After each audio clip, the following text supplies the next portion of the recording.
इंसान का असली काम प्रभु परमात्मा का नाम जपना। सच्चे रूहानी रहबर पूज्य गुरु संत डॉक्टर गुरमीत राम रहीम जी इंसा फरमाते हैं कि जो लोग जुल्म के खिलाफ लड़ते हैं वो बहादुर होते हैं। किसी भी धर्म मजहब में नहीं लिखा है कि किसी भी जीव को मारा या सताया जाए, फिर मनुष्य जूनी तो उत्तम जून है। अगर कोई ऐसा करता है तो वह अपने के लिए दुख दर्द खरीद लेता है। इसलिए मालिक से यही दुआ करते हैं कि सबको सद्बुद्धि नेक ख्याल दे, लोग बुरे कर्म करना छोड़ दें, लोग धर्म का दिखावा पखंड ना करें बल्कि धर्म के अनुसार चलें और प्यार मोहब्बत करें। यही रीत है। इस तरह से जो आत्मा चली जाती है वो दोनों जानों में अमर हो जाती है और निजदा में उसका नाम सुनहरे अक्षरों में लिखा जाता है। देवी देवता भी हमेशा इस सलाम करते रहते हैं।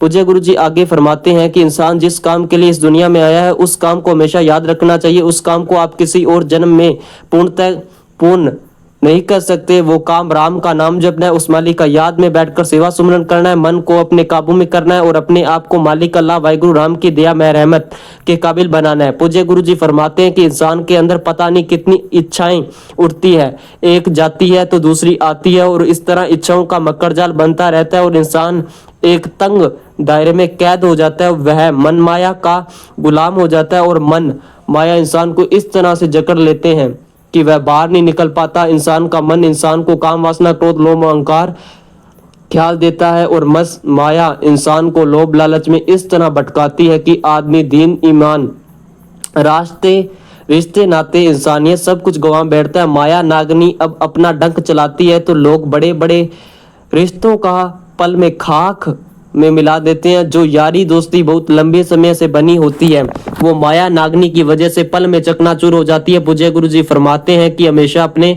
असूलों के पक्के रहो। जो असूलों के पक्के होते हैं, मालिक की राह पर चलते हैं, वो दोनों जानों की खुशियों के हकदार बन जाते हैं। आप जी आगे फरमाते हैं कि इच्छा उस परमपिता परमात्मा की होती है, ना कि आदमी की। इसमें कोई शक नहीं है कि मालिक आदमी की इच्छाओं पूरी करता है।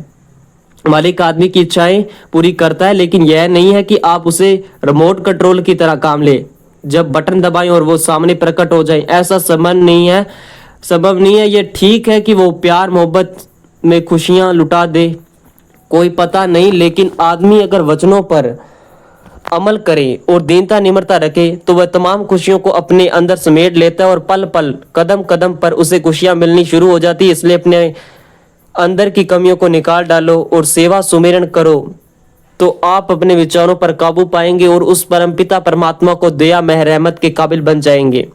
आपके तमाम गम चिंता परेशानियां दुख दर्द दूर हो जाएंगे। और यही पूज्य गुरु जी के अनमोल वचन है। धन धन सदगुरु और तेरा ही आसरा। आप लोग मेरे वचन मेरे आपको सुनाते हैं श्रद्धा भाव से। भगवान आप को जो सुनाते हैं वो दिल में बैठ जाए और आप प्रभु को पाले। यही विनती अरदास आपसे है, मैं भी करता हूँ। मिल जाए भगवान, मिल जाए, मिल जाए। धन्यवाद।